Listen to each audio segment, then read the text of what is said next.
बास झालं. बास झालं मनातल्या मनात रडणं आणि जगासमोर मी खुश आहे म्हणून खोटेपणाने मिरवणं. प्रचंड त्रास होतोय तुला. बाहेर पडायचंय ना यातून. मग आता शांतपणे मी काय सांगतोय ते ऐक. ह्या जाचातून मुक्त होऊन जाशील. मला सांग, घरात कधी प्रसन्न वाटतं रे? केर काढल्यावर. कारण केर काढल्यावर घरात लक्ष्मी वास करते अशी एक धारणा आहे.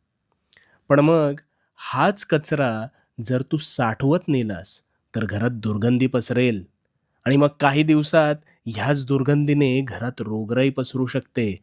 मग नको असलेला विचारांचा कचरा, तो मात्र तू नेहमी कळत-नकळत साठवत नेतोस. ज्याची मुळं तुझ्या मनात घट्ट घर करून बसतात आणि मानसिक स्वास्थ्य बिघडवतात. पण मग या विचारांना मानसन्मान कोण देतं रे? मला सांग ना कोण देतं? तूच ना.